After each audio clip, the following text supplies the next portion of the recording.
जी class अस्सलाम वालेकुम। वालेकुम अस्सलाम मैम। क्या हाल चाल है? लगवा ली है वैक्सीनेशन सबने? No ma'am. यूनिवर्सिटी वापस आने का कोई प्लान नहीं है? आना है वापस। वैक्सीनेशन क्यों नहीं लगवाई? लगवा लो, कंपल्सरी हुआ हुआ यूनिवर्सिटी में आने के लिए। Yes ma'am.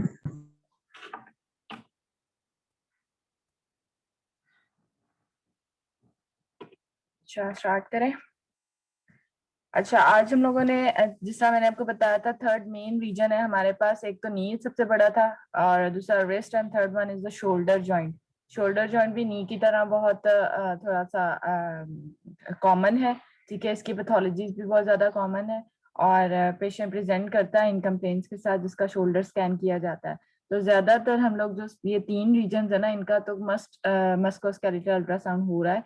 बाकी जो है ना उनके लिए तो हम डिटेल्ड इमेजिंग करते हैं। तो इसकी कुछ कंप्लेंट जिस तरह की होती हैं कि हम लोगों को डायनामिक इमेजिंग रिक्वायर्ड होती है। ठीक है, ड्यूरिंग मूवमेंट हम लोगों को स्कैन करना होता है। जिस तरह पेशेंट कंप्लेन करता है उसको नी की मूवमेंट बहुत ज्यादा होती है, उसको चलते हुए, उसको क्लाइंबिंग करते हुए, उसको बैठते हुए उसको नी के ज्यादा प्रॉब्लम्स होती हैं। इसी तरह शोल्डर भी हमारा जो है बड़ा जॉइंट है, ज्यादा इसमें मूवमेंट्स होती हैं। ठीक है, इसीलिए इसकी भी कंप्लेंट्स ज्यादा उसी तरह होंगी। तो पेशेंट को हम लोग डायनामिक इमेजिंग जहाँ पे रिक्वायर्ड है, हमें ड्यूरिंग मूवमेंट हमें पेशेंट कंप्लेन करता है कि मैं जो हूँ, शोल्डर की ज्यादातर कंप्लेन इसी तरह होती है कि मैं अपना आर्म जो है ज्यादा ऊपर तक नहीं उठा सकता। मैं जो हूँ जब भी कंघी करने लगता हूँ या ब्रश करने लगता हूँ तो क्या होता है कि मेरा जो है ना आर्म जो है उसमें बहुत ज्यादा पेन होती है, एबडक्ट नहीं कर पाता मैं। ठीक है, उसके अलावा फ्लक्स नहीं कर पाता मैं। ठीक है, तो ये सारी कंप्लेंट्स जो है वो डायनामिक इमेजिंग में आती हैं ताकि हम लोग जो है ड्यूरिंग स्कैन जो है उसकी मूवमेंट करवाते हुए हम उन मसल्स को that are involve in that motion, तो वो हम लोग उनको विजुलाइज कर सकें। ठीक है, तो उसके अंदर जो है सबसे पहले जिस तरह मैंने हर रीजन को जो है डिवाइड किया हुआ है, first lecture will be of the anatomy. ठीक है, second will be of the pathologies and third one जो है वो अल्ट्रासाउंड टेक्निक है कि हम लोग प्रोब और पेशेंट पोजीशनिंग वगैरह किस तरह करेंगे उसके अंदर। ठीक है, तो आज हमारा फर्स्ट लेक्चर है थर्ड रीजन का। मेजर रीजन है हमारे पास। इसके बाद जो है हमारा मेजर तीन रीजन खत्म हो जाएंगे, तीन, और उसके बाद एक दो छोटे छोटे से लेक्चर्स हैं जो हम लोग पढ़ेंगे। ठीक है, एंकल हो गया, कार्पल टनल हो गया, इस तरह के छोटे छोटे से जो है ना लेक्चर्स 4-5 और हो जाएंगे, तो उससे हमारा जो सिलेबस है वो कंप्लीट हो जाएगा। मस्कुलोस्केलेटल का थोड़ा सही सिलेबस है। ठीक है, तो फिर हम लोग कोशिश करेंगे लेक्चर्स जब हमारे कंप्लीट हो जाएगा तो थोड़ा सा टाइम हम लोग प्रैक्टिकल को भी दें। ठीक है, मैं कोशिश करती हूँ कि ना आप लोगों की क्लास बीच में रखवाऊँ, लेकिन मेरा ख्याल है आप लोगों के लेक्चर्स जल्दी खत्म हो जाएंगे आफ्टर मिड्स। तो फिर उसके बाद हम लोग ना थोड़ा सा टाइम प्रैक्टिकल को देंगे। तो आप लोग के कुछ क्लास के बच्चे मुझे कह रहे थे कि मैं एससीपी में भी अल्ट्रासाउंड रखवाएं और ये वो, तो उसकी मैंने आप लोगों को यही बात की है कि ना उसकी टेंशन ना लो। तो मस्कुलोस्केलेटल या वैसे अल्ट्रासाउंड की टेक्निक्स के लिए मैंने प्रैक्टिकल वैसे भी सोचा हुआ था इस सेमेस्टर में, तो वो एससीपी से हटके ही होगा। ठीक है, तो एससीपी में जो भी आपको जो भी बंदा पढ़ाए वो तो उससे रिलेटेड ही पढ़ाएगा, लेकिन अल्ट्रासाउंड जो है उसका प्रैक्टिकल सेपरेट होगा। ठीक है, अच्छा स्टार्ट करते हैं हम लोग।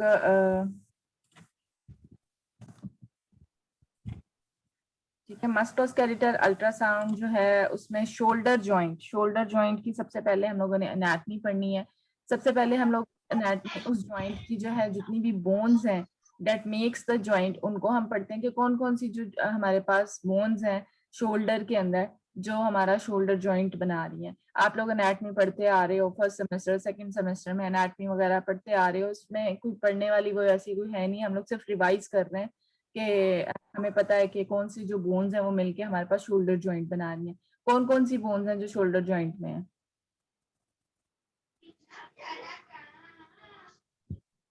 बताओ कोई। नाम ह्यूमरस, स्कैपुला। ठीक है, और इंटीरियरली कौन सी बोन है? क्लैविकल। तो ये मेन बोन जो है ना पीछे हमारे पास आ गया स्कैपुला, दो स्कैपुलास हमारे पास होते हैं, right and left. Then interiorly clavicle bones होती हैं। बेटा किसका माइक ऑन है? शोर ज्यादा हो रहा है, अपना माइक बंद कर लो। ठीक है, हमारे पास क्लेविकल्स होती हैं दोनों साइड्स पे, ठीक है, ट्रांसवर्सली पड़ी होती हैं और वो अटैच होती हैं सेंटर में हमारे स्टर्नम के साथ। आपको ही बुला रही है बेटा किसका माइक ऑन है? मम्मा, तू की काम करी मम्मा, अल्लाह का वास्ता मान। आप लोगों को समझ ही नहीं आती है बात की, या पता ही नहीं चलता कि आप लोगों का माइक ऑन है, पता नहीं सुन रहे होते हो कि नहीं सुन रहे होते। अच्छा,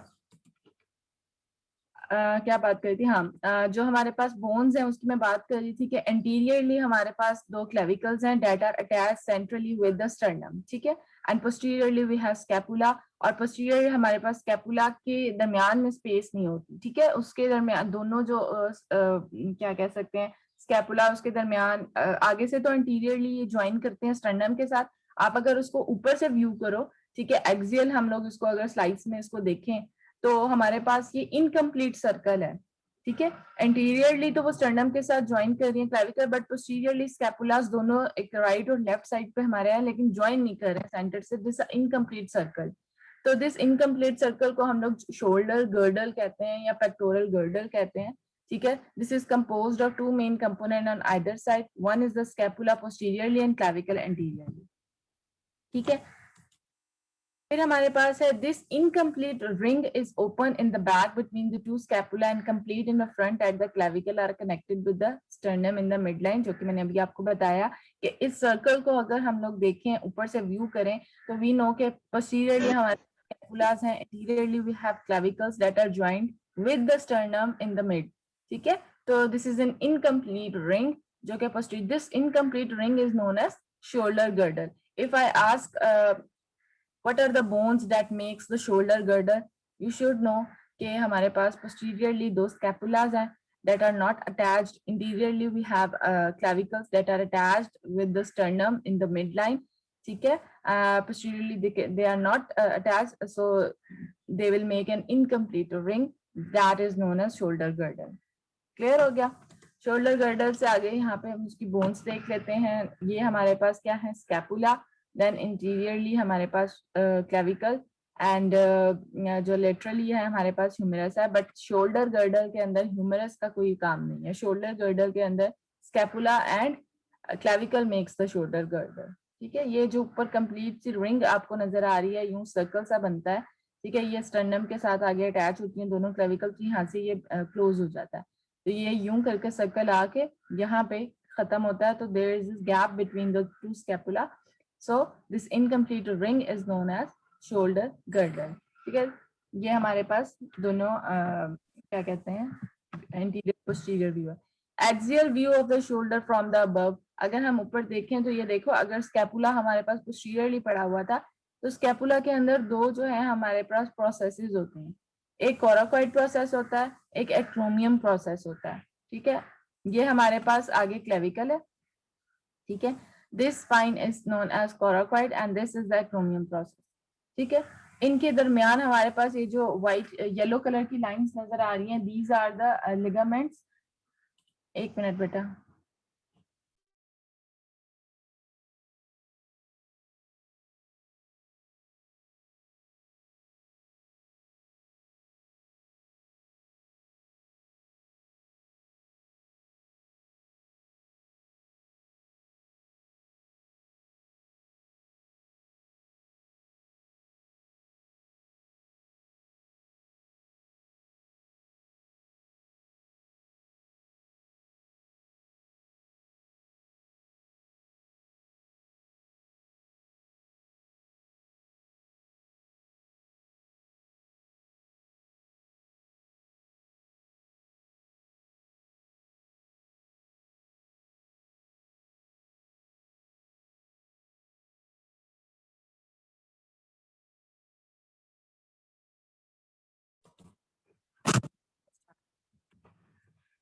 so we were talking about the bones that makes the shoulder girder. Interiorly, posteriorly, and laterally, we have a humerus that not contribute to the shoulder girder.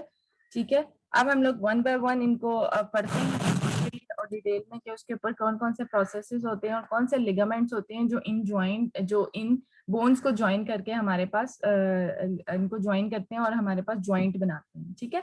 तो हम लोग जिस तरह हर एनाटमी में पढ़ते हैं कि सबसे पहले हम बोन्स पढ़ते हैं उस जॉइंट की, ठीक, बोन्स के बाद हम लोगों ने उन बोन्स को कैसे वो यूनाइट कर रहा है, कौन से लिगामेंट्स उनको यूनाइट करने, वो लिगामेंट्स हम लोगों ने पढ़ने होते हैं। देन हम लोग देखते हैं कि उस जॉइंट के ऊपर हमारे पास टेंडन्स अगर हैं तो कोई टेंडन्स कौन से हैं, और फिर हमें पता है कि उस जॉइंट के ऊपर हमारे पास कौन कौन सी मूवमेंट्स होती हैं, ठीक है, उन मूवमेंट्स में कौन से मसल्स जो हैं वो इन्वॉल्व होंगे, एबडक्शन, एडक्शन, फ्लेक्शन, एक्सटेंशन, ये सारी जो मूवमेंट्स हैं ये हमारी शोल्डर जॉइंट के ऊपर होती हैं। तो कौन से मसल्स इन्वॉल्व होंगे जो ये वाली मूवमेंट स्पेसिफिक करवाएंगे, ठीक है। तो उन मसल्स का हमें पता होना चाहिए, बिकॉज पेशेंट इफ कंप्लेन कि हम मुझे इस मूवमेंट में प्रॉब्लम हो रही है, तो वी शुड नो कि ये मूवमेंट कौन सा मसल करवाता है, ठीक है। मैंने इसके अंदर टेबल बना दिया आगे, तो वो आप एक दफा देख लेना, ठीक है। अदरवाइज ये इतना मुश्किल नहीं है, हमें सिर्फ पता है कि 4 बोन्स है, 3 बोन्स है इसके अंदर, स्कैपुला, क्लेविकल और ह्यूमरस लिगामेंट, उस लिहाज से फिर हम देख लेते हैं। अच्छा, पोस्टीरियर कंपोनेंट, अब पोस्टीरियर कंपोनेंट में we note there is a scapula, triangular shape bone है, पोस्टीरियरली हमारे शोल्डर गर्डर पे पड़ी होती है, और इसके अगर पार्ट्स देखें तो 2 पार्ट्स हैं इसके, एक द एक्रोमियन प्रोसेस और दूसरा कोरोकाइड, जो कि मैंने अभी पिछले इमेज में आपको दिखाया था, ठीक है। Spine of the scapula which courses obliquely across the upper third of the bone to the head of the scapula, which consists of 2 processes. Number 1 is the acromion process and the other one is the coracoid process. जब आप anatomy पढ़ते थे तो anatomy lab में जाते थे आप लोग, वहां पे जो पढ़ी होती हैं चीजें आप देखते थे इनको? No ma'am. क्यों नहीं पढ़ी थी? एनाटमी लैब आप लोगों के लिए बनाई हुई है, यस वहां मैम। मैम पढ़ी है, स्पॉटिंग की पढ़ी है है हम मैम। लोगों ने। पॉटिंग पढ़ी है ना आप लोगों ने, तो वहां पे Yes. बोन्स वगैरह पढ़ी Yes, होती हैं, ma'am. तो आपने देखा होगा स्कैपुला को उठा के किस तरह की बोन होती है, नहीं, ठीक है, स्कैपुला को हम लोगों ने किस तरह, यस मैम।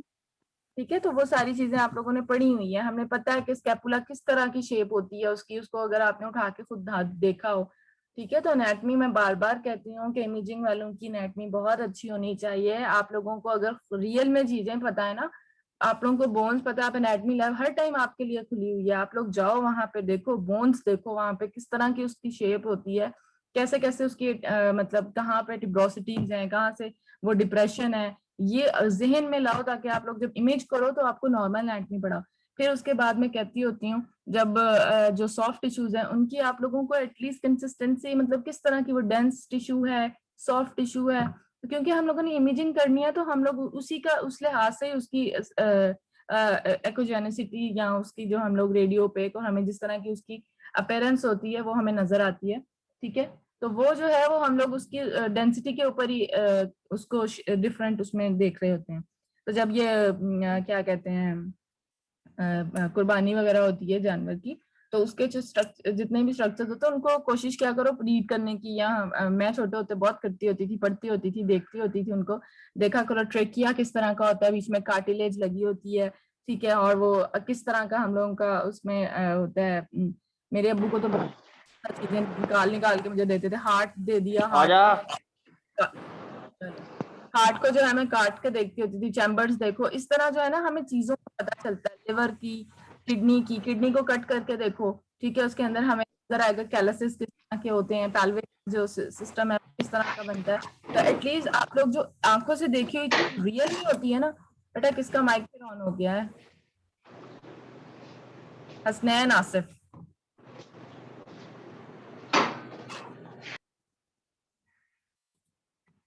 ठीक है।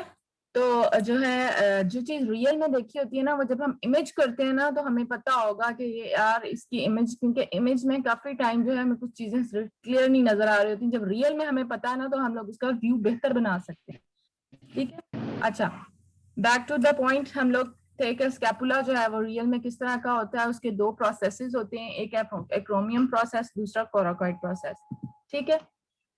अच्छा, देन हमारे पास क्या है, एक्रोमियम प्रोसेस किस जगह पे होता है, एक हमारा एक्रोमियम प्रोसेस है, दूसरा हमारा क्लेविकुलर कोराकोइड प्रोसेस है।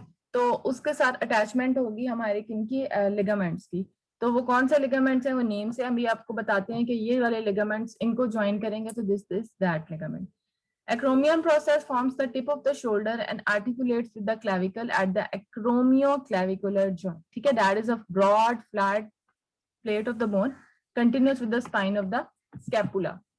Acromion process lies superiorly to the glenohumeral joint. ठीक है, provides the attachment for several muscles of the arm and chest. कोरोकाइड दूसरा है जो कि हमारे पास, अगर देखा ना आपने स्कैपुला के, तो दो इस तरह करके स्पाइन से बन रहे, तो दूसरा कोरोकाइड है that projects from superior aspect of the neck of the scapula and lies anteriorly to the glenohumeral joint. ये जो है हमारे पास superior to the glenohumeral joint है and that is the anterior to the glenohumeral joint. What is glenohumeral joint? हमारे पास humerus bone है laterally, वो attach किस तरह होगी इस जॉइंट शोल्डर गर्डल के साथ to make a shoulder joint complete. ठीक है, पहले ये दो हम लोगों ने प्रोसेसेस पढ़ लिए हैं. These are joined by the coracoacromial ligament. जो कोराकॉइड प्रोसेस और एक्रोमियन प्रोसेस के दरमियान लिगामेंट है, जो मैंने शुरू की एक इमेज जो कि एक्सियल व्यू था, उसके अंदर आपको येलो कलर की लाइंस नजर आ रही थी, जहां पे इन दोनों प्रोसेसेस को सेंटर में एक लिगामेंट में ज्वाइन किया हुआ था. नेम से ही बता रहा है कोराकोएक्रोमियन, जो कोराकॉइड को और एक्रोमियन प्रोसेस को यूनाइट कर रहा है. That ligament is known as coracoacromial ligament to form a continuous protective arch over the shoulder joint. अच्छा, अब आ जाओ, शोल्डर गर्डर कंप्लीट हो गया. हमें पता है posteriorly we have a scapula, anteriorly clavicle makes a shoulder girdle. किस तरह शोल्डर गर्डल बनाते हैं, उसके अंदर स्कैपुला के दो प्रोसेसेस होते हैं. ठीक है, इंटीरियरली एंड पोस्टीरियरली. सुपीरियरली जो है वो ग्लेनोह्यूमेरल से वो एक्रोमियम प्रोसेस होता है और एंटीरियरली टू द ग्लेनोह्यूमेरल हमारे पास कोराकॉइड होता है. तो दोनों को आपस में कौन सी लिगामेंट अटैच करेगा? कोराकोएक्रोमियन लिगामेंट. यहाँ तक कंप्लीट. अब आ जाओ शोल्डर ज्वाइंट.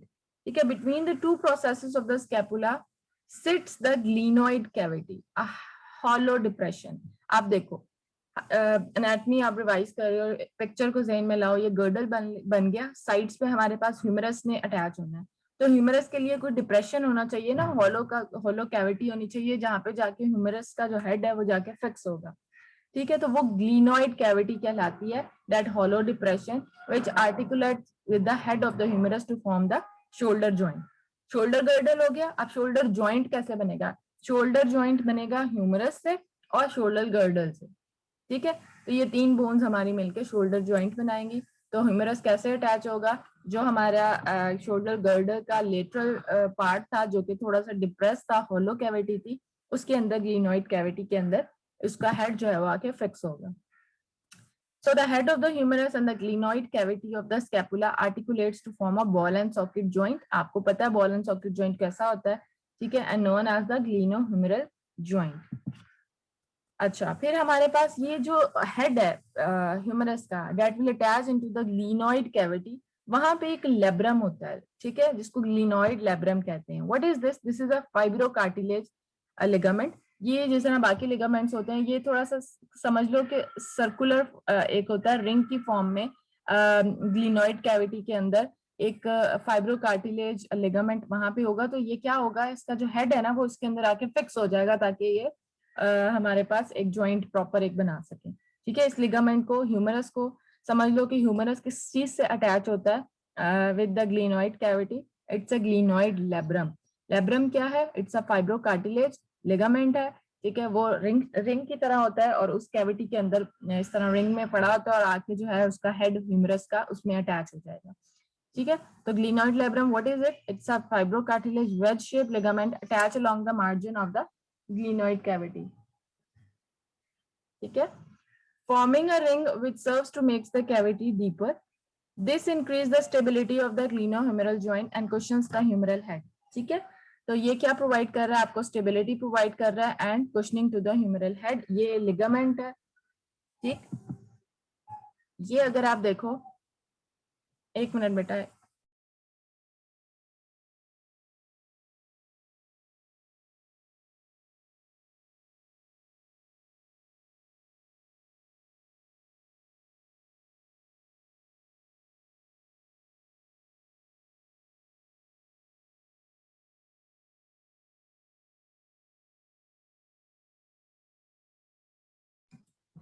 ठीक है. तो इस इमेज को देखो, तो ये हमारे पास ग्लीनोइड लेब्रम, यहाँ पे ये जो आप देख रहे हो ना, ह्यूमरल हेड ने इधर आके ग्लीनोइड कैविटी के अंदर आके फिक्स होना है. So this depression is the glenoid cavity. ठीक है, इसके अंदर ये जो व्हाइट कलर का है ना, ये एक लिगामेंट टाइप होता है, ये रिंग की तरह इस साइडों पे सर्कुलर जो है यहाँ पे पड़ा होता है फाइब्रोकार्टिलेज, इसका वो मटेरियल है। ठीक है, तो ये हमारे पास क्या होगा, इस लेब्रम के अंदर, रिनॉइड लेब्रम के अंदर जो है ह्यूमरल हेड आके फिक्स होगा। ठीक है, तो आपको समझ आ रही है एनाटॉमी किस तरह बोन्स अटैच हो रही हैं इसके साथ। Then we have the shoulder joint is capable of great variety of the movement, जो मैंने अभी बताया था, जिस तरह हिप जॉइंट या नी के ऊपर हमारे पास बहुत सी मूवमेंट्स होती हैं, इसी तरह शोल्डर में सबसे ज्यादा मूवमेंट होती है शोल्डर जॉइंट पे। A wide range of motion is accompanied by a great degree of the instability. The shoulder joint may be displaced or dislocate rather easily. इसी वजह से जो है इसकी डिसलोकेशन के या डिस्प्लेस होने के, इसकी बोन के ज्यादा चांस होते हैं। अगर कोई भी ट्रॉमा या कोई भी इंजरी हुई है तो शोल्डर निकल गया, अभी शोल्डर जॉइंट जो है वहां से डिस्प्लेस हो गया। ये हमारे पास पोस्टीरियर कंपोनेंट्स हमने स्कैपुला पढ़े थे और वो अटैच हो रहा था लेटरली हमारे पास किस तरह ह्यूमरस के साथ। इंटीरियरली हमारे पास कौन सी बोन है, we all know interiorly we have a clavicle that attach to the sternum. ठीक है, और वो किस तरह की होती है, इट्स अ ट्रांसवर्सली प्लेस्ड हमारे पास दोनों साइड्स पे। और आपको पता है क्लेविकल जो है, अगर कोई एक्सीडेंट होता है तो क्लेविकल बोन की फ्रैक्चर होने के चांसेस सबसे ज्यादा होते हैं। ठीक है, ये बहुत जल्दी जो है ना फ्रैक्चर हो सकता है इसका। It's S shape cylinder shape. ठीक है, ये हमारे पास एस शेप ट्रांसवर्सली प्लेस्ड होती है दोनों साइड्स पे, anteriorly course almost horizontally across either side of the chest from base to the neck of the shoulder joint. Clavicle medially किस तरह, मेन्यूब्रम जो स्टर्नम का अपर पार्ट होता है, मेन्यूब्रम उसके साथ अटैच होगा, और laterally each clavicular articulates with the acromion process, जो कि अभी हमने पढ़ा था, of the scapula to form the acromioclavicular joint. Okay, anteriorly अब हमने देख ली कौन सी बोन है, ट्रांसवर्सली पड़ी हुई है, एस शेप होती है, ट्रांसवर्सली हमारे हॉरिजॉन्टली दोनों साइड्स पे अटैच होगी सेंटर से मेन्यूब्रम ऑफ द स्टर्नम, जो कि मेन्यूब्रम स्टर्नम का अपर पार्ट होता है, वहां पे दोनों साइड्स पे अटैच होगी। और जो लेटरली है वो किसके साथ, एक्रोमियम प्रोसेस स्कैपुला के उसके साथ अटैच होगी। ठीक है, so the clavicle serve as a brace for the shoulder joint, providing some stability for the scapula which would otherwise move freely.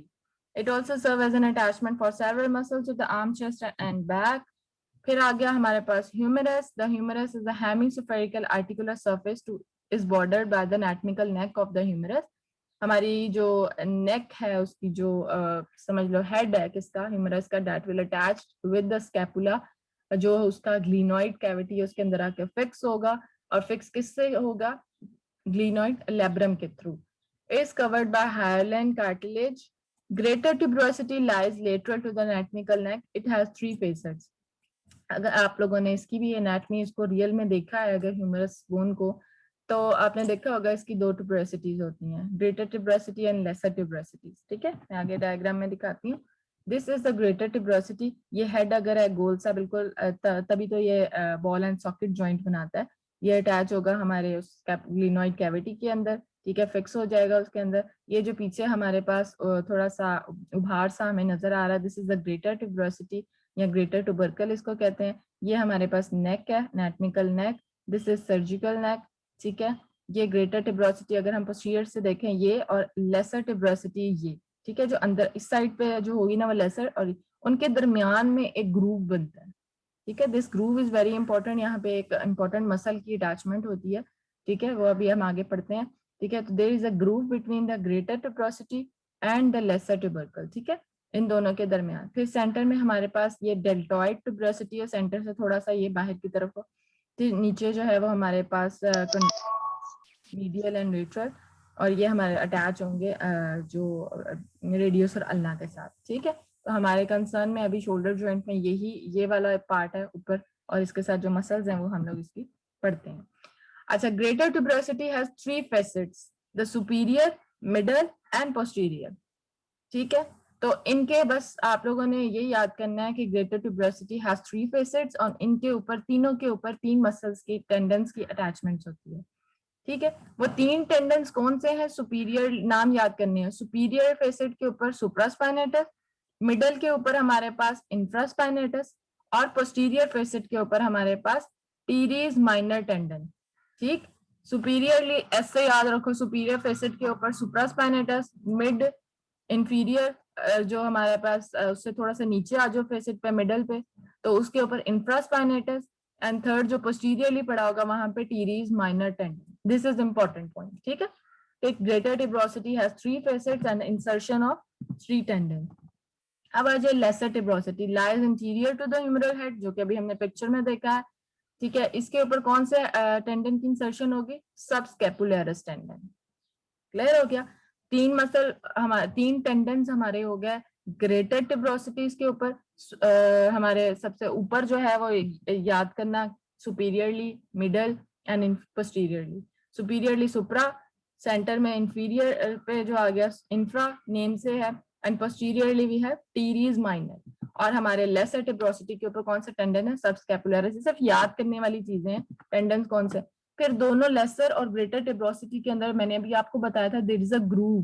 ठीक है. वो डिप्रेशन से ग्रूव होता है वहां. उसकी इंपॉर्टेंस क्या थी कि वहां पे long head of bicep tendon की अटैचमेंट होती है. ठीक है. ये bicipital groove lies between the greater and lesser tuberosity, it normally occupied by the long head of bicep tendon. अब अभी तक हम लोगों ने कितने मसल टेंडन्स पढ़ लिए हैं? 4 वो और ये एक 5वां. ठीक है. Long head of bicep. ये 5 मसल मिलके क्या बना, टेंडन्स मिलके बनाते हैं हमारे पास रोटेटर कफ. रोटेटर कफ का वर्ड आपने सुना होगा बहुत, कि रोटेटर कफ इंजरी हो गई है, पार्शियल रोटेटर कफ टियर है, एक complete rotator cuff tear. What is rotator cuff? Rotator cuff जो है हमारे पास एक स्टेबलाइजर है शोल्डर जॉइंट का. क्या करता है? ये जो सारे टेंडन्स हैं ये मिलके हमारे पास शोल्डर जॉइंट को स्टेबलाइज करते हैं ताकि डायनामिक मूवमेंट हो सके. क्योंकि एक मूवमेंट नहीं होती, बहुत सारी मूवमेंट होती है शोल्डर जॉइंट के ऊपर. तो ये सारे जितने भी हमारे पास मसल्स हैं, जो कि हम अभी पढ़ते हैं, कि जो अगर मैं पूछूं रोटेटर कफ किन मसल्स सॉरी किन टेंडन से मिलके बनता है, तो आपने वो रोटेटर कफ टेंडन्स याद करनी है. ठीक है. अभी हमने इंसर्शन याद कर ली है उनकी कि कहाँ कहाँ वो अटैच होते हैं, और वो आगे हम टेबुलर फॉर्म में भी, टेबल में भी मैंने आपको बता दिए, तो वो याद करना ईजी हो जाएगा. बट रोटेटर कफ का क्या मेन इंपॉर्टेंस क्या है? ये डायनामिक स्टेबलाइजर है शोल्डर जॉइंट का. ये सारे टेंडन्स हैं. ठीक है. The static stabilisers are the shoulder joint capsule and the labral complex including the glenohumeral ligament. अब ये रोटेटर कफ के कौन कौन से मसल आ गए हैं? ये rotator cuff compromise of the 4 muscles and their muscular tendinous attachment. Number 1 subscapularis. Supraspinatus कहाँ अटैचमेंट थी? अभी हमने पढ़ा था सुपीरियर एस्पेक्ट ऑफ द, वहां पे जो हमारा सुपीरियर फेसिट था. ठीक है. ग्रेटर ट्यूबरोसिटी का. फिर हमारे पास इंफ्रास्पाइनेटस कहाँ था? मिडल में. फिर हमारे पास टीरीज माइनर था, वो कहाँ था? Posteriorly. And long head of bicep bicipital groove के अंदर. और एक सबस्कैपुलरिस है. ये हमारे पास ये जो मसल्स हैं, ये टेंडन्स मिलके हमारे पास क्या बनाते हैं? Rotator cuff. This is a table जो कि मैं आपको बता रही थी कि याद करना इजी हो जाएगा. Supraspinatus, infraspinatus, teres minor, subscapularis and long head of bicep, ये पांचों मिलके हमारे पास रोटेटर कफ बनाते हैं. रोटेटर कफ बहुत इंपॉर्टेंट है. आगे जब हम लोग इसकी पैथोलॉजीज पढ़ेंगे तो रोटेटर कफ की पैथोलॉजीज ही ज्यादा पढ़ेंगे. तो आपको पता हो कि रोटेटर कफ में कौन कौन से मसल्स हैं. ठीक है. और इनका ये ओरिजिन इंसर्शन है और इनका फंक्शन. मोस्ट इंपॉर्टेंट फंक्शन आपको पता हो कि इस मसल का ये फंक्शन है ताकि हमारे पास अगर पेशेंट आया है, और मैं ये पूछ भी सकती हूँ उसके अंदर एमसीक्यूज या कुछ उसके अंदर, कि if a patient can not abduct his humerus, abduct. ठीक है. तो मोस्ट प्रोबेबली उसके क्या प्रॉब्लम हो सकता है? तो you should know function of supraspinatus is abduction. So patient complains abduction के साथ कर रहा है कि वो एबडक्ट नहीं कर पा रहा, तो उसका सुप्रास्पाइनेटस में भी टेंडन टियर हुआ हो. ठीक है. तो रोटेटर कफ में जब देखें तो these 4 muscles have importance in dynamic stabilization या मूवमेंट के अंदर हमारी. तो ये जो रोटेटर कफ है इसको आपने अच्छे से याद करना है. रोटेटर कफ के कौन से टेंडन्स हैं और उनका फंक्शन क्या है और इनकी अटैचमेंट्स क्या है. ठीक है. अच्छा. Long head of bicep, as we all know कि अभी हमने जिस तरह पीछे पढ़ा था कि जो हमारे पास ग्रूव बन रहा है between the lesser and the greater tuberosity, वहां पे ये आके जो है ना वहां पे पड़ा होता है. So the long head of bicep originate at most superior portion of the glenoid at the supraglenoid tubercle and glenoid labrum. ठीक है. The long head of bicep is intra-articular but extra-synovial. From its origin, the tendon which averages 9 centimeter in length. ठीक है, ये long head of bicep की बात कर रहे हैं। अगर हम उसकी लेंथ कंप्लीट देखें तो it is 9 centimetre in length, courses obliquely across the top of the humeral head into the basipital groove, where it measures a maximum of 4.7 mm in depth.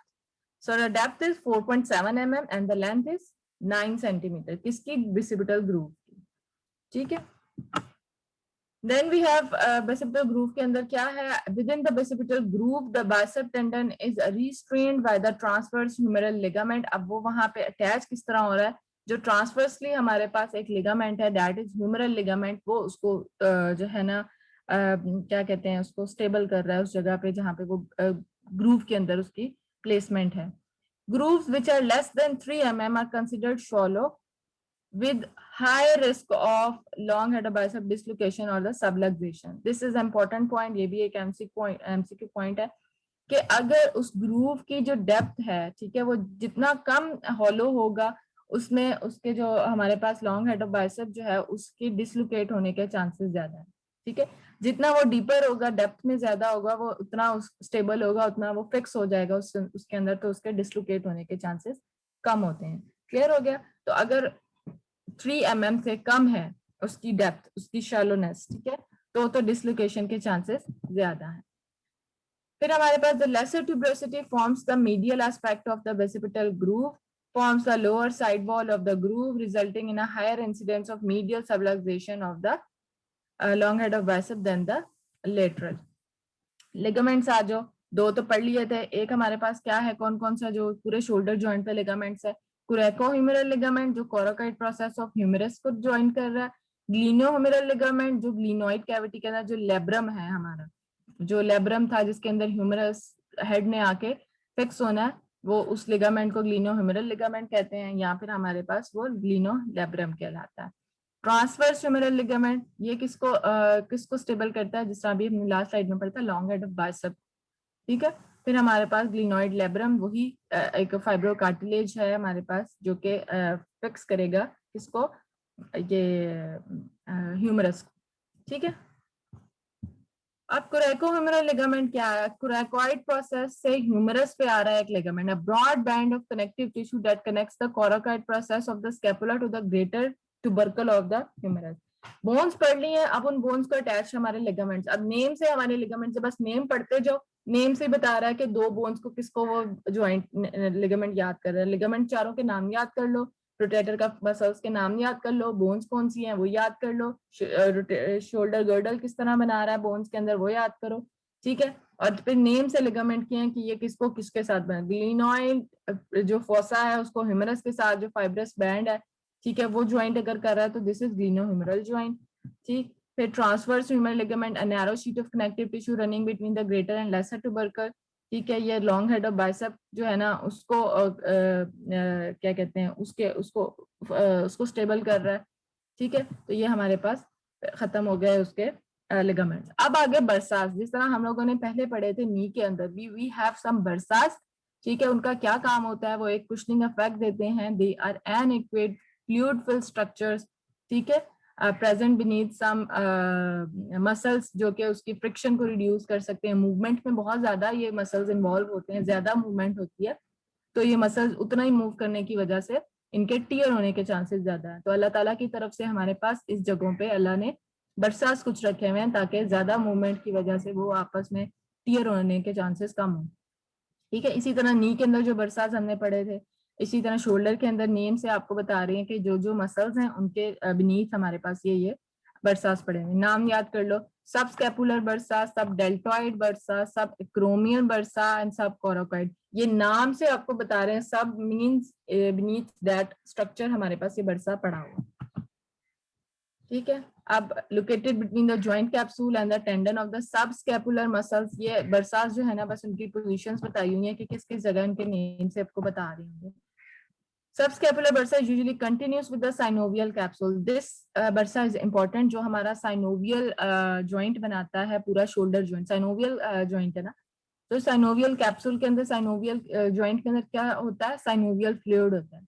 तो subscapular bursa वाहिद बरसा है जो continuous करता है synovial capsule के साथ। उसका जो फ्लूइड है वो एक इस तरह जिस तरह उसके साथ अटैच होता है ना शोल्डर जो क्या कह सकते हैं साइनोवियल जो हमारे पास फ्लूइड है उसका और सबस्कैपुलर बर्सा का कम्युनिकेशन है बिटवीन, ठीक है। Other bursa do not communicate with the joint cavity but may communicate with each other. ये पॉइंट क्लियर हो गया। सिर्फ वाहिद सबस्कैपुलर बर्सा है जो कि साइनोवियल कैप्सूल के साथ कम्युनिकेट करेगा, ठीक है, वो भी फ्लूइड है। तो इस साइनोवियल कैविटी के अंदर हमारे पास साइनोवियल जो है फ्लूइड होता है, तो वो बर्सा आपस में दोनों कम्युनिकेट करेंगे। कौन सा बर्सा कम्युनिकेट करता है साइनोवियल कैप्सूल के साथ? सबस्कैपुलर, ठीक है। And other bursa do not communicate but they may communicate with each other. ये हमारे पास मूवमेंट है शोल्डर जॉइंट की, abduction, adduction, flexion, internal rotation, external rotation, circumduction, ठीक है। कंबाइन जो पूरी मूवमेंट इस तरह करके अगर रोटेट करो तो ये सारी मूवमेंट हमारी शोल्डर की है। देन हमारे पास एक सबसे बड़ा सा एक मसल पोस्टीरियरली पड़ा होता है, that is the latissimus dorsi muscle, triangular muscle है, ठीक है। It connects the humerus, allows the extension and adduction of the upper arm. बस ये हमें इतना याद होना चाहिए कि क्योंकि ये ह्यूमरस के साथ अटैच है तो इसका भी एक रोल है, ह्यूमरस को एडक्शन एक्सटेंशन में इसका ये रोल प्ले करता है। So these are the muscle posteriorly हमारे पास पड़े हुए हैं। ये डेल्टॉइड हो गया, ये है हमारे पास लेटिस्मस डॉर्साई जो कि अटैच हो रहा है ह्यूमरस के साथ और उसकी एक्सटेंशन और एडक्शन करवा रहा है, ठीक है। ये बड़ा सा मसल जो पीछे पड़ा हुआ है। बाकी मसल्स जो है रोटेटर कफ के हैं जो कि इसमें इन्वॉल्व हो रहे हैं। एबडक्टर्स कौन से हैं? Supraspinatus, deltoid muscle. Deltoid muscle का काम क्या है? Covers the shoulder joint, mostly ज्यादातर इंजेक्शन इसी में लग रहे होते हैं। Connecting the clavicle and scapula to the lateral side of the humerus. Adduct कौन से करवा रहे हैं? ठीक है, ये 3-4 मसल्स हैं जिनका रोल है हमारे इसके अंदर। तो we have completed the anatomy of the shoulder, ठीक है। तो इसके अंदर थोड़ी सी रिवीजन कर लेते हैं। बोन्स पड़ी हैं, बोन्स किस तरह यूनाइट करेंगे? How many bones we have? There is a scapula, clavicle and humerus, ठीक है। which bones makes the shoulder girdle and how, ठीक है, वो आपने बताना है। देन हमारे पास शोल्डर जॉइंट किससे बनेगा? शोल्डर जॉइंट ह्यूमरस भी बीच में अटैच होगा, शोल्डर गर्डल के अंदर ह्यूमरस अटैच नहीं होगा, ठीक है। देन कौन सी जो लिगामेंट्स हैं दैट विल अटैच एंड जो इनको यूनाइट करेगा और मेक्स द शोल्डर जॉइंट, वो ligaments. Then we have rotator cuff muscles, उनका इंपॉर्टेंट रोल है वो पैथोलॉजी के अंदर, ठीक है। वो आपने चारों पांचों याद कर लेने हैं। ह्यूमरस की जो रीजन है जहाँ पे lesser tuberosity, greater tuberosity, there is a groove between lesser and greater, तो इसके अंदर कौन कौन से मसल्स या टेंडेंस की अटैचमेंट है। ये सिर्फ बस हमने एनाटॉमी में 4-5 चीजें पढ़ी हैं, तो पैथोलॉजी भी इससे रिलेटेड होगी। देन वी हैव बर्सास, वो हम नेम से 4-5 बताए थे। सिर्फ एक वाहिद वर्सा है that will communicate with the synovial cavity, वो कौन सी है? वो हमारे पास सबस्कैपुलरिस है, ठीक है। तो दैट्स इट, ठीक है। Any question?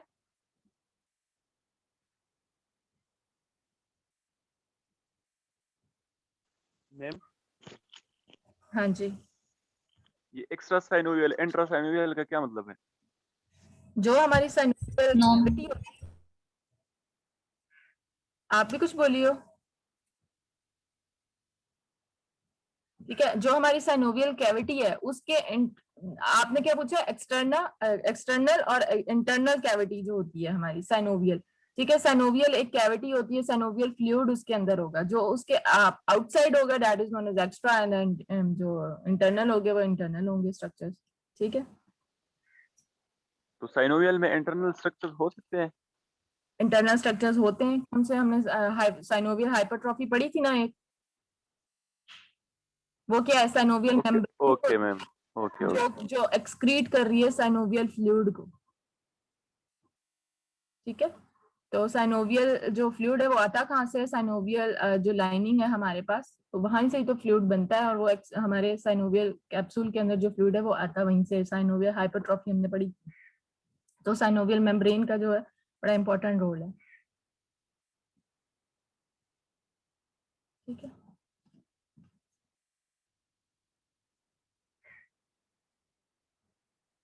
लेकिन अभी जिस तरह हमने सबस्कैपुलरिस पढ़ा है, एक बर्सा है that is communicating with the synovial जो कैविटी है, ठीक है। उसका एक समझ लो कि इंटरनल ही कम्युनिकेशन है ना, वो उसका फ्लूइड और इसका फ्लूइड ड्रेन आपस में कर रहे होते हैं, दोनों कम्युनिकेट कर रहे हैं साइनोवियल फ्लूइड, ठीक है, वो इंटरनली अटैच। Okay ma'am.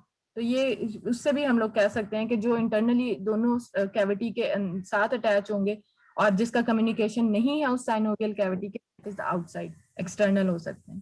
ठीक है, जिसका इंटरनली कम्युनिकेशन है दैट इज इंटरनल स्ट्रक्चर्स। तो सबस्कैपुलरिस एक इंटरनल कम्युनिकेशन है साइनोवियल कैविटी के साथ। ठीक है, इसके अलावा ओके ठीक है, अब आप लोगों की क्लासेस शुरू हो रही हैं। नेक्स्ट हम लोग जो है मैंने ईमेल अभी पढ़ी है, वो जो ऑड एंड इवन में आप लोगों को शायद डिवाइड किया हुआ है। जो फर्स्ट हमारी जो क्लास हुआ करेगी जो कि वेंसडे को होती है, उसमें ऑड वाले आएंगे पहले कि इवन वाले? ऑड वाले आएंगे, ठीक है। इवन वाले जो है वो सैटरडे को आएंगे। तो जिनके रोल नंबर, ये तो लास्ट टाइम आप लोगों को किस तरह चला होगा, लास्ट सेमेस्टर में मैं नहीं थी तो वो आप लोगों को तो ज्यादा आइडिया होगा किस तरह ये चला था। मेरे लिए फर्स्ट टाइम है जी। मैम क्लास प्रॉपर कैंपस में नहीं है।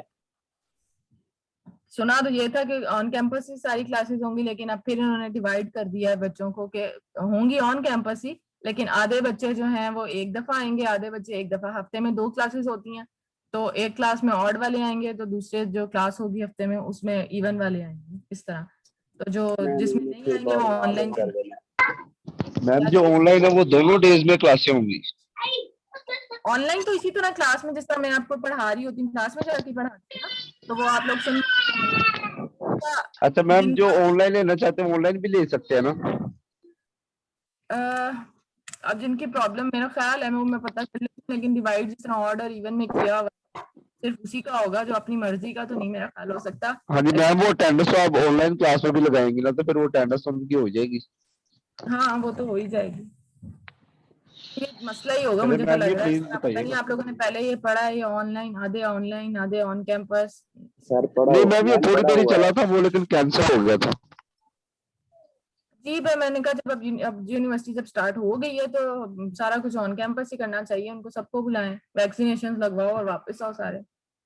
पता नहीं क्या ये आधे फिर सरदर्दी है ये बिल्कुल, कि किस तरह हम लोग उनके असेसमेंट्स लें, किस तरह उनके अटेंडेंस लें। आधे बच्चे ऑन कैंपस हों, आधे बच्चे मर्जी से कह रहे होते हैं कि हमने लेना है ऑन कैंपस, आधे कह रहे होते हैं हमने ऑनलाइन लेना है। समझ से बाहर होता है, इतने इतने बच्चे हैं, 100+ एक क्लास में बच्चे हैं, सबको मैनेज किस तरह करें हम, और किस तरह जो हो ये हो।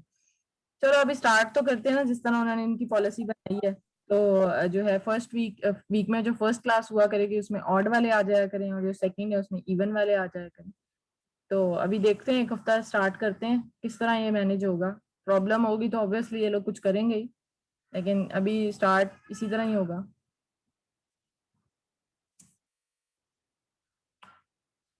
ठीक है। तो मैम मैंने लास्ट लेक्चर में से एक क्वेश्चन पूछना था। लास्ट कौन सा लेक्चर? हाँ जी पूछो। रेस्ट जॉइंट वाला। मैम आपने बताया था कि जब हम लॉन्गिट्यूडनल स्कैन करते हैं तो हम रिस्ट जॉइंट की मूवमेंट भी करवाते हैं, वो चेक करते हैं। हाँ जी। तो जब हम मूवमेंट करा रहे होते हैं उससे हमारा प्रोब नहीं हिल जाता, या फिर प्रोब नहीं, की वजह से बिल्कुल भी मूवमेंट रिस्ट्रिक्ट नहीं होती? बिल्कुल भी नहीं, प्रोब बिल्कुल नहीं हमने मूव करनी है। आप खुद देखो, अगर जब आप अपनी आर्म के ऊपर, रिस्ट के ऊपर अपनी प्रोब रखो और अटैच करो उसको स्किन के साथ, ठीक है, आपने एक हाथ से जो है प्रोब को रखा है, that is attach to your skin. ठीक, अब आप खुद अपना हाथ के ऊपर हाथ रख के देखो कि रिस्ट के ऊपर समझ लो कि आपने एक हाथ रखा है अपना और वो प्रोब है। अब अपने फिंगर्स को मूव करो, हाथ को नहीं मूव करो, फिंगर्स को ऊपर नीचे मूव करो। ठीक है, तो वो अंदर जो उसकी मूवमेंट है वो डायनामिक इमेजिंग, वो आगे एक्सटेंशन फ्लेक्शन में वो मूव कर रहे होंगे टेंडेंस, लेकिन आपका हाथ नहीं मूव कर रहा, वो उसके ऊपर ही पड़ा हुआ है स्किन के ऊपर। तो दिस इज प्रोब। तो उस जगह पे जो है वो और प्रोब मूव करनी भी नहीं चाहिए, ठीक है, नॉर्मल जब हम इस तरह डायनामिक इमेजिंग करते हैं तो वो स्टेबल होता है, अपना हाथ उसके ऊपर रखना है। तो हम लोग देखेंगे इसको प्रैक्टिकली भी किस तरह ये आपको टेंडेंस मूव करते हुए इसमें फील हो रहे होंगे। फिंगर्स को ऊपर नीचे करो, ठीक है, और वो जो आपका हाथ है वो आपका प्रोब है जो ऊपर आपने रखा हुआ है, तो वो मूव नहीं करेगा।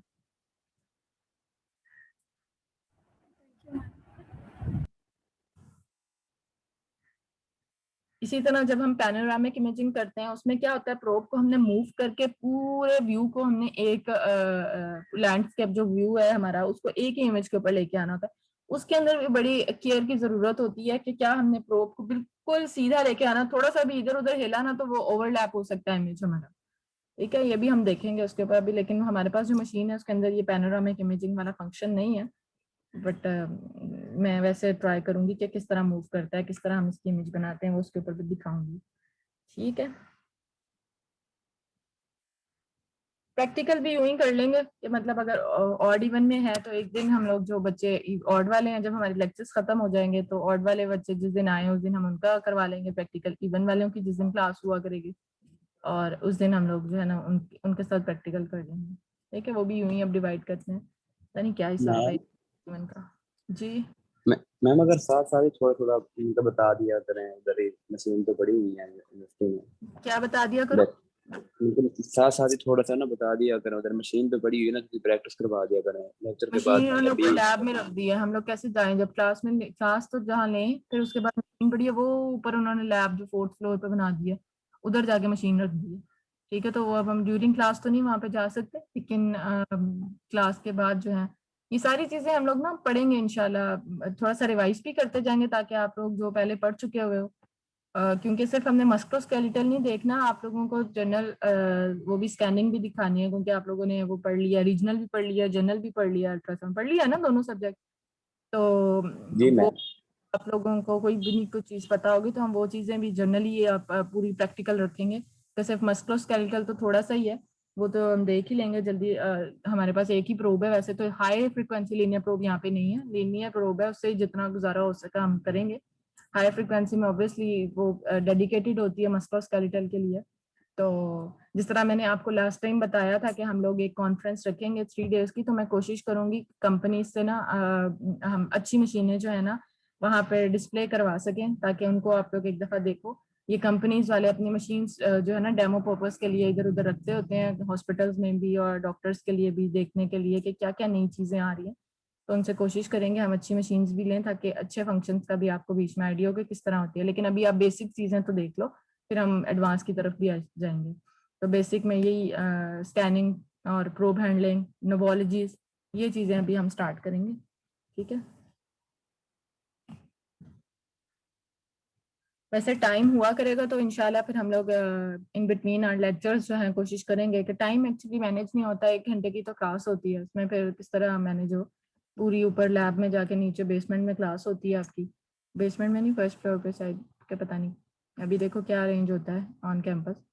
तो जहाँ पे भी क्लास हो, अगर हमारे पास ही मशीन होगी तो ऑब्वियसली हम साथ ही देखेंगे। और जिस दिन छोटा, अब तो बल्कि मैं कह रही हूँ छोटे लेक्चर्स हैं इसके बाद ना, तो कोशिश किया करेंगे कि जल्दी क्लास में फौरन, जितना 11 बजे स्टार्ट होती है क्लास, यहाँ 9:30 क्लास स्टार्ट होती है, एग्जैक्ट उतने बजे हम क्लास स्टार्ट कर दिया करें, सब आ जाया करो, ताकि हम कोशिश करें कि 20 मिनट तक जो है वो क्लास वाइंड अप कर लें। साथ ही हम जो आधा घंटा अगला वो प्रैक्टिकल में कर लें। अगले लेक्चर सारे छोटे हैं, सिर्फ ये एक शोल्डर ही है जो बड़ा एक रीजन है, जिसमें पैथोलॉजी और एक अल्ट्रासाउंड, 2 लेक्चर्स रह जाएंगे, तो हमारे बड़े रीजन सारे खत्म हो जाएंगे। फिर छोटे छोटे से हैं वो हम जो है ना जल्दी जल्दी कंप्लीट कर लिया करेंगे।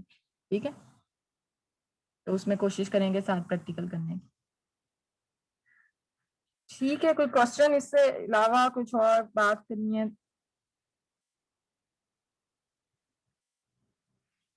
ठीक है, फिर इंशाल्लाह जो है हम नेक्स्ट लेक्चर में मिलेंगे फेस टू फेस। और मैम आपने लास्ट क्लास में पॉकेट बुक के बताया था, तो उनके ना कोई भी 2 अच्छी जो है उनके नाम बता दो प्लीज। क्या बताया था? Pocket book, pocket books. Pocket books मैंने कुछ बताई थी आपकी, रेडियोलॉजी से रिलेटेड एक चैपमैन है, ठीक है, वो प्रोसीजर की बुक है। मैं आपको ना देख के ना प्रॉपर उनके ऑथर्स के नाम और उनके साथ प्रॉपर जो भी इनका नाम है वो मैं ईमेल कर दूंगी। यहाँ पे क्लास में आते हो ना तो मैं क्लास में किसी दिन ले भी आऊंगी। ठीक है, वहाँ के मेरे पास यूनिवर्सिटी में ही पड़ी हुई है टेबल के ऊपर बुक्स कुछ ना, तो मैं आपको दिखा भी दूंगी, तो आप ऑथर के भी नेम उनको देख लेना, जो क्योंकि एडिशंस तो चेंज होते रहते हैं। ठीक है, तो मस्कुलोस्केलेटल मेरे पास कोई बुक ऐसी है नहीं अच्छी। आप कोशिश करो, जो कि मैंने एक रेडियोलॉजी की बुक बताई है, उसकी रेडियोलॉजी कह रही हूँ, अल्ट्रासाउंड की बुक बताई है रेक्विजिट, उसके अंदर में भी हो। रेक्विजिट के अंदर ना सारे रीजन्स हैं आपके एब्डोमेन के, आपके सुपरफिशियल स्ट्रक्चर्स, आपका डॉपलर भी उसके अंदर है। एक ही बुक बहुत अच्छी है अल्ट्रासाउंड की, रेक्विजिट, वो ले लो अभी के लिए। तो अगर आपने एडवांस अगर कुछ आगे करना है, फिर हम डेडिकेटेड बुक्स उसकी तरफ लेके, अगर अल्ट्रासाउंड में जाना है तो वो फिर 4-5 बुक्स आपको लेनी पड़ेंगी। MRI में जाना है तो उसके लिए हर चीज, हर बुक जिसकी जिसमें स्पेशलाइजेशन, वो जिसका शौक है, तो और अभी से ही जिसका जिस मोडालिटी में शौक है तो वो जरा सोच के रखे, क्योंकि उसी में फिर आप रिसर्च करो तो बेहतर है। मैं उन्हीं बच्चों को वही कहती होती हूँ कि आपका रिसर्च टॉपिक उस मोडालिटी में ही होना चाहिए जिसमें आगे आपने परस्यू करना है, आपने उसमें हायर एजुकेशन की तरफ जाना है। अगर आप अल्ट्रासाउंड में करना है, MRI में करना है, ठीक है, तो आपका टॉपिक भी उसी से रिलेटेड हो। आप जब रिसर्च करोगे, आप जब पेशेंट डाटा लोगे वहां से उस मोडालिटी का, तो आपको ईजी हो जाएगा वो सारा। ठीक है, तो कोशिश अभी से ही करो कि आप एक इंटरेस्ट का ले लो मोडालिटी, और उसी को ही आगे जो है ना रिसर्च में लेना, और आगे उसी में स्पेशलाइजेशन करना, उसी में आगे ट्रेनिंग करना, तो आपके लिए एक स्पेशलाइज्ड फील्ड बन जाएगी।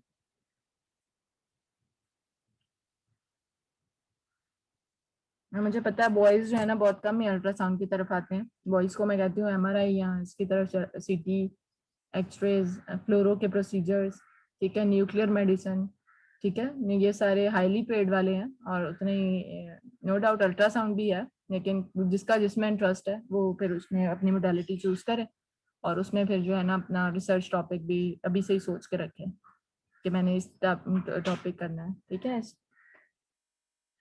ठीक है, फिर इंशाल्लाह अगली क्लास में मुलाकात होगी। टेक केयर बेटा, अल्लाह हाफिज। अल्लाह हाफिज़ मैम। मैम अल्लाह हाफिज मैम। अच्छा, आपकी क्लास में आमिर शौकत कोई है बच्चा? नहीं है, पता नहीं, वो उसकी अटेंडेंस शुरू से मेरे पास एब्सेंट में आ रहा है। उसे पता नहीं है या वो क्लास नहीं ले रहा, क्या मसला है, सब एब्सेंट्स ही आ रही हैं उसकी शुरू से ही। आमिर शौकत है कोई? चलो ठीक है, फिर इंशाल्लाह बाद में बात करते हैं। अल्लाह हाफिज। अल्लाह हाफिज़ मैम।